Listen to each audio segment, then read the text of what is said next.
And welcome to The Verdict. I'm Kent Meyers, and as you can see from the table, Mick Cornett is not here today. Mick is out of town on city business, but before you decide to turn the set off, you better wait, because one thing I can tell you, if you continue to watch, you will see that there are angels among us today that you'll get to meet and to hear from.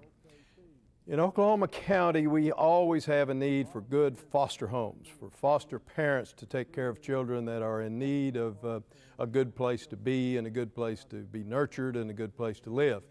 And in Oklahoma County and in Oklahoma City, we are blessed to have an organization called Angels Foster Family Oklahoma City. We're going to hear about that organization today from Jennifer Abney, the executive director, and from the president of the board, a man that I'm very proud of. He happens to be my son, John Meyers. That's not why he's on the show, but he is affiliated with that organization. And you're going to hear about what this organization does, how it does it, and what kind of good it is bringing to the citizens of Oklahoma County, and most importantly, to the youngest and most innocent citizens that really do need this help. So stick around. This is going to be a good show. We are going to take a commercial break right now, but we'll see you in just a minute. You're watching The Verdict.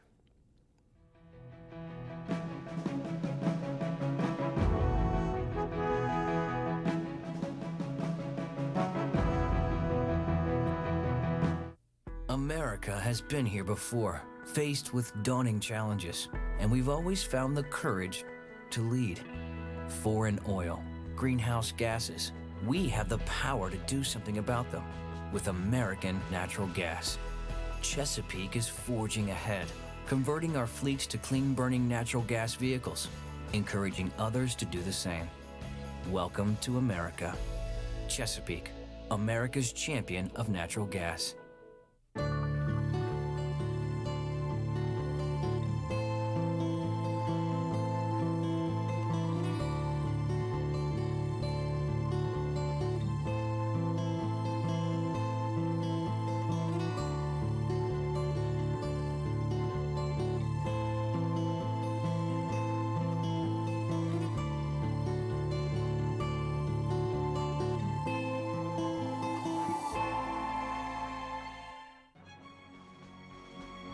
Wilsey, Meyer, Eatman, Tate. We're accountants. We do taxes, business valuations, estate planning, and consulting. And we're right here in Oklahoma, working with the owners of small and medium-sized businesses. Steve Wilsey and Stuart Meyer have the resources and the experience. Wilsey, Meyer, Eatman, Tate in Oklahoma City and Tulsa.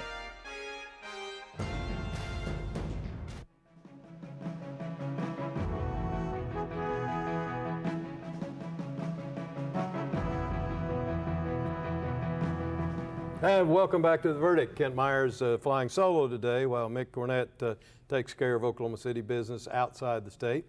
We are really pleased today to have with us a couple of folks that are going to talk to us about a very important service being rendered to Oklahoma City and the metropolitan area in the nature of recruiting and training foster parents for children that are very much in need of the same here in this community. It isn't a day nowadays or a week that goes by that we don't hear something about some difficulties or perhaps some achievements done by children who are in foster care. And we want to know more about it, and one way we can find out more about it is to talk to those folks who are helping and getting foster parents available for these children that really need it. On my right is Jennifer Abney. Jennifer is the executive director and founder of Angels Foster Family Network here in Oklahoma City, and have been placing foster parents with children since 2010 here in the community. She was previously involved with Angels out in the San Diego area for approximately 10 years and brought her expertise here, thank goodness, and we're certainly pleased to have her in our community. She is involved in setting up, coordinating, and making happen this exciting project for Oklahoma City and Edmond. Jennifer, we welcome you to The Verdict. Thank you. I'm so happy to be here. We're glad to have you. Thank you. On my left is my youngest son, John Meyers. John is a senior vice president and advisory director for Kilpatrick Bank here in Oklahoma City. Did his undergraduate work at Baylor University and with a degree in finance after only 4 years of study. He has been in the banking business for in excess of 20 years. The last 11 years he has been with Kilpatrick Bank. He is the president of the board of Angels Foster Family Network and is also on the board of the Edmond YMCA. John, glad to have you. Thank you for having me. Well, my pleasure. I'm glad this is the only way I get to see you. That's right. Jennifer, welcome to The Verdict, and tell our viewers kind of what is this concept about the Angels and how did it get started in San Diego? Angels was started by Kathy Richmond in San Diego about almost 11 years now. She was on the board of CASA, and she felt like Court-appointed special advocates, exactly. Okay, go ahead. And she felt like there was a need for really good foster parents, and she thought there could be a better way. So she decided to just step in and start an agency. The agency focuses on recruiting foster families who are willing to foster one child or one sibling group only, instead of the 5 or 6 that the normal Child Protective Services or DHS will allow. So each family focuses on the children's exact needs, their therapies, how to heal, how to teach them how to bond, and their main focus is on babies aged newborn to 3. And this is because children who never learn to bond with anybody before the age of 3 will develop reactive attachment disorder. Okay, I want to stop right there and ask you to kind of explain that in layman's terms for me about what that is. Reactive attachment disorder? Yes. That is when people do not learn how to have a good relationship with other people. They close themselves off for fear of being hurt. Babies who develop this attachment disorder, they don't seem to be connected to anybody, an adult for care, adult for need. They maybe go to people to please any adult who might pick them up. Later down the road, as they develop into teenagers, you will see children who have reactive attachment disorder maybe become pleasers. They may have early teen pregnancy. They may also be the person that's missing that little voice in their head that says, you know, don't rob this lady, it's going to hurt her feelings or it's going to scare her. They're missing something in their life. They never learned how to bond with anyone or connect to somebody in the community or as a family member. Well, but it can start as early as infancy. Right, it does. And so the first 3 years of life are critical to teach a child how to love someone and how it feels to be loved, to be truly loved and cared for, to know that no matter what you do, you're going to have your family to depend on. And we feel like this later down the road in our community is helpful. As a taxpayer, we pay for our prison systems. And one of the scariest statistics to me is the fact that 80% of incarcerated people were once in the foster system. So that tells you that reactive attachment disorder affects us all. It's not just these children and these families, it affects the whole community, cities and states. What kind of impact did Angels have in San Diego? We have seen an amazing influx of foster parents deciding that with an agency that maybe really focuses on the family's needs, extensive training, ongoing training, 24-hour availability, 24-hour care for our families. They can call us anytime. We only hire licensed clinical social workers to help our families instead of just a caseworker. They're actually really certified to make some of the tough decisions that they have to make. Well, John or Jennifer, whichever, I know that the Angels can't place a foster child with a family. Only if the child is in foster care. Only DHS can do that. Right, and we work with DHS. Tell us about the working relationship that you have, and let's get away from San Diego and talk about Oklahoma now. What kind of a working relationship do you have with Oklahoma's DHS? It's excellent. I feel so proud of the people in DHS how they have opened their arms to our ideas. I literally just sent an email when I first wanted to start, and I was welcomed with open arms. They loved our ideas. They were very supportive. They wanted to do whatever they could to help us make our program as, as beneficial for them as possible as well. You have to be licensed by DHS? You have to be licensed by the state and by DHS. So you have to have certain trainings, you have to have certain requirements in order to even begin to be a placement agency. We work with the shelter most of the time. The Pauline Meyers Shelter, and that's where a lot of our placements will come to us. Several of our children have been in emergency care. Several of our children have been in the hospital. They'll come to us as newborns, straight from the hospital. Our families are ready to go at any time, which I think is really nice. Well, they have to be pretty much, right. don't they? And they also are willing to take a sibling group, which I think is really important Well, too. okay, now just expand on that just a minute before I haven't forgotten about you. That's all right. Yeah. Expand on that just a minute about what do you mean willing to take a sibling group? There are so many sibling groups, and that's brothers and sisters that are in the shelter. On any given day, you'll see 3 to 5 siblings, and they're all different ages. Angels will take a sibling group under the age of 6, and that is a huge group and a huge undertaking too. But we feel that it's very important, just like DHS does, that we keep our children together as a family. There's no better feeling than to, even if you're in a new home with new parents to take care of you for the time being, to be able to look over and see your sister and feel comfortable with that, and our brother. We feel really good about that. Well, I want to talk more about that in just a minute. But John, I am interested in knowing how you got involved in being a part of Angels. Well, I know Jennifer and her husband David. We live in the same neighborhood, and Jennifer came to me and said, "This is what I want to do. Here's the vision. Here's the plan. Here's how it works. I want to do this here in Oklahoma County," and asked me to serve on the board of the newly created agency. Right. And we started from nothing. We met in Jennifer's kitchen.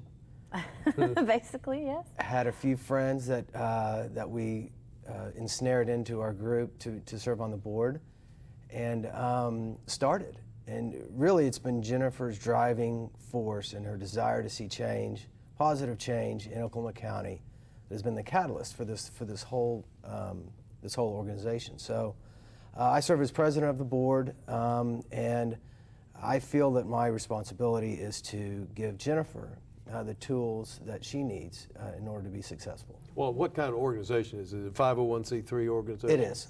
And so you can accept donations that are tax deductible and the like? Yes. Absolutely. Okay. Well, how have you found the experience up to now, John? It's interesting because starting off any organization, but especially a nonprofit, I don't know that we realized how hard it would be. But especially dealing with nonprofits as this, with the forms and the licensing, et cetera. But once we got going, I have been blown away by the response of the community. We have people calling, emailing every day. Corporations, doctors' offices. And families wanting to foster, which is really where it starts.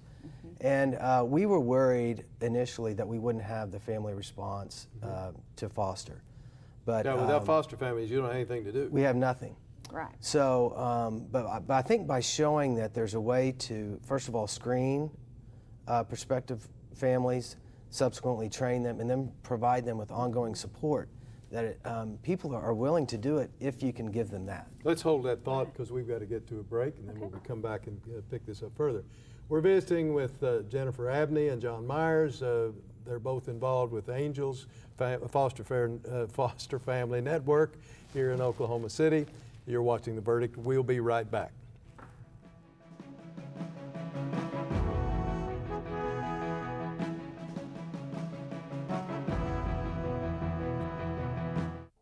The thing that has made the most sense for me is realizing that I am still an educator, and that is what I do at the Chickasaw Nation.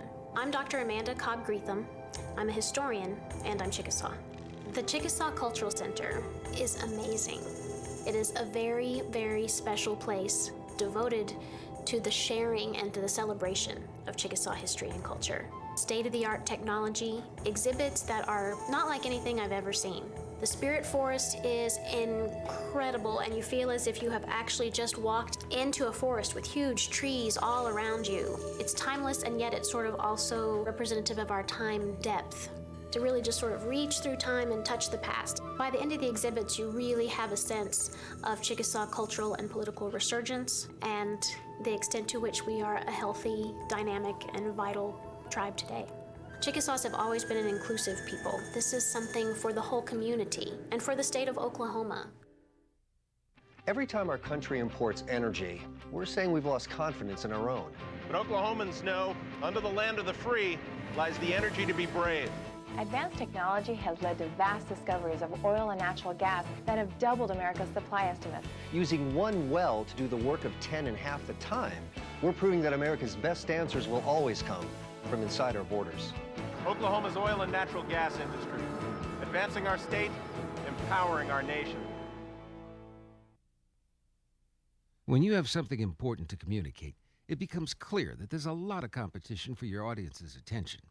So how can your message stand out and actually resonate with your audience? Legal Graphics has the answers. The team at Legal Graphics will work with you to plan, design, and even test your presentation to ensure your message will be heard and remembered. Call Legal Graphics today to schedule an appointment. The readiness is all.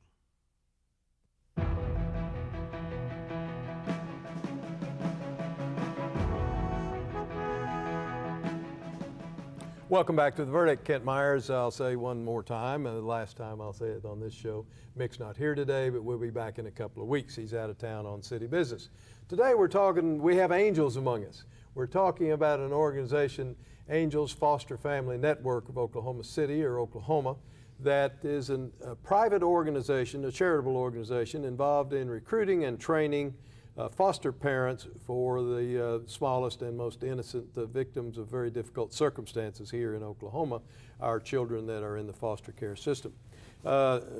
We have John Meyers on my left and Jennifer Abney on my right. John, tell me a little bit more about the organization, its governance, what kind of decisions the board makes, what kind of decisions management makes, and the like. Well, we do have a board of directors, and there are 6 of us on the board, including 2 medical doctors, which I feel is important because it gives access to our foster families, access to a pediatrician. We also have a member of the board that's on the diversity committee to ensure that we have diversity try to ensure that we have diversity among our foster parents. And so we have a really good, really devoted, diverse board. They are amazing in how they contribute to our families. For example, Dr. Julie Lees works for the Fostering Hope Clinic, and they specifically work with children in care. And she's a physician. She's a pediatrician, a physician, and she works with Deb Shropshire, who started the clinic, who's amazing, and she's on our advisory board. And then Dr. Lucas Trigler handles almost 80% of his practice as an eye physician is with children in care or children on Sooner Start. So they are specifically linked into kids in care and what they need, what kind of foster families we're working with, and giving them an outlet.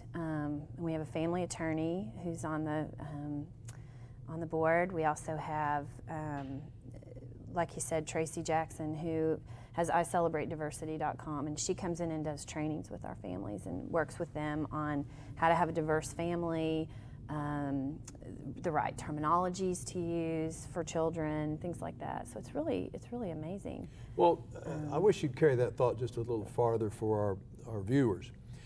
What kind of activity do you go through to find a foster family, to find a family that says, yes, I'm not a foster parent now, or we're not, but we'd like to be?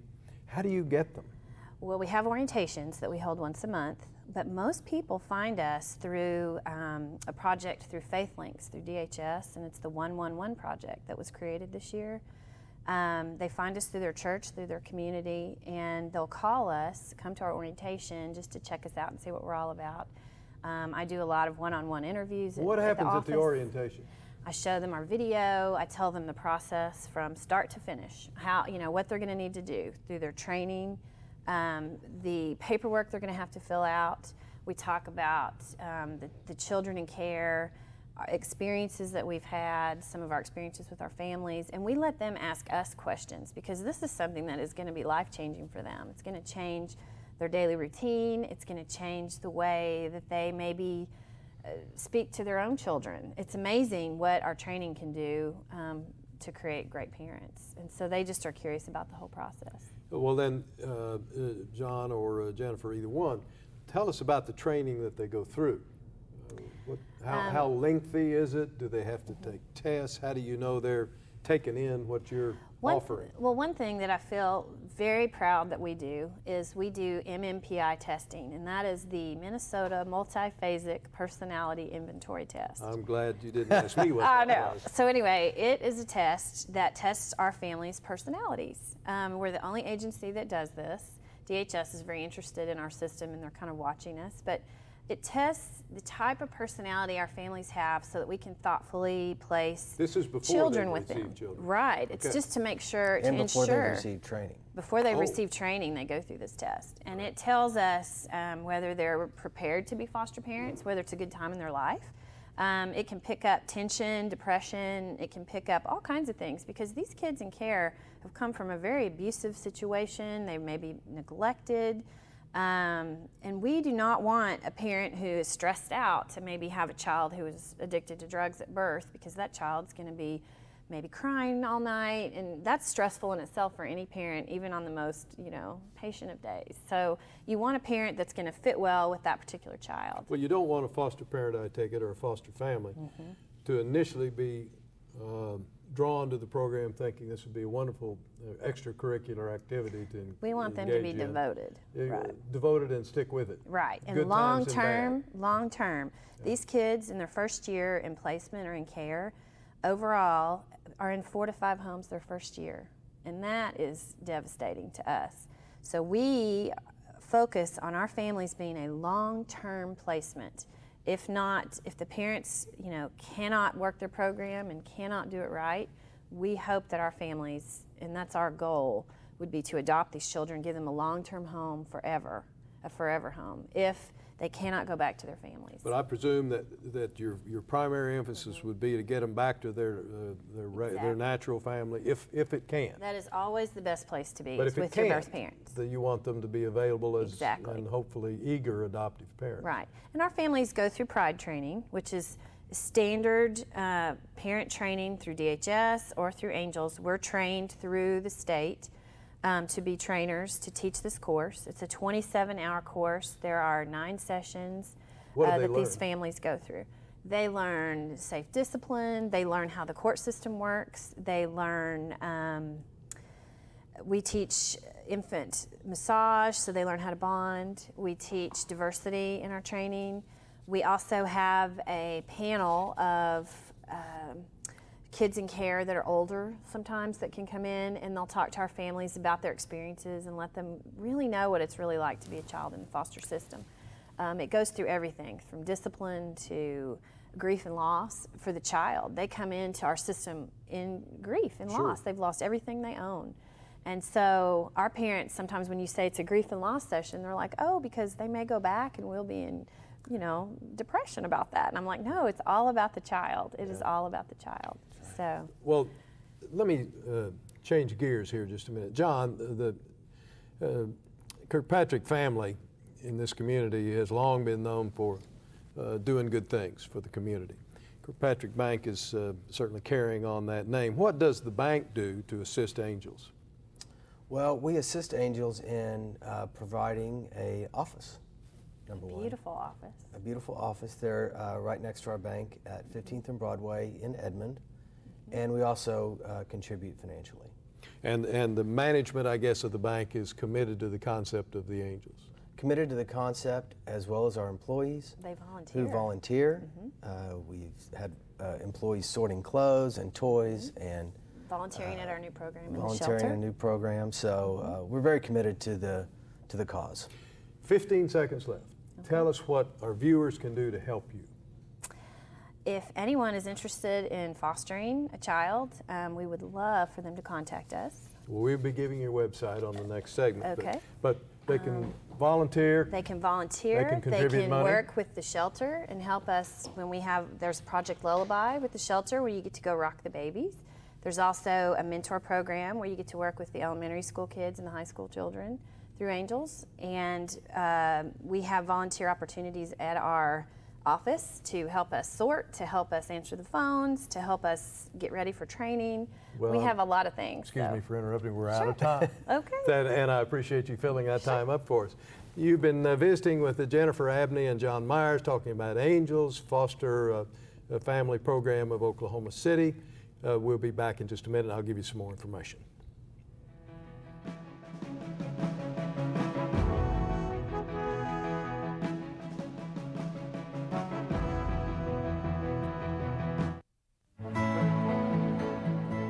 The good life comes naturally to Tulsa, where nature's beauty is matched with an eye for aesthetics. A legacy of neighborhoods graced with lawns and landscaping and handsome homes. A place that seems to have patented an ideal lifestyle. Bank First is loyal to the quality of life Tulsa assures its citizens, to the priority placed on education, culture, and growth.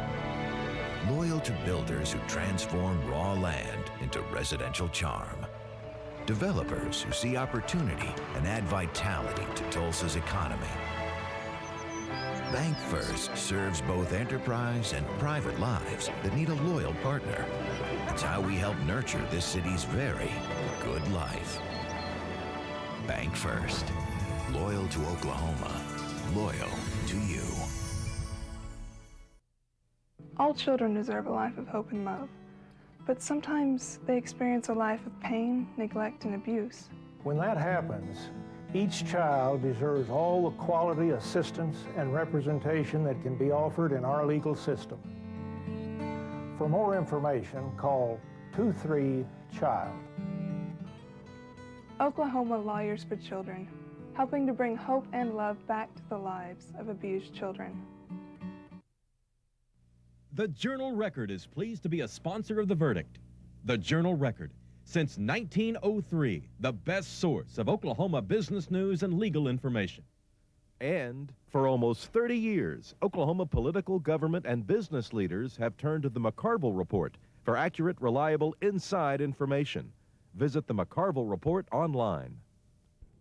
We're out of time. Check out the website for the Angels, angelsfosterokc.org. We'll see you next week.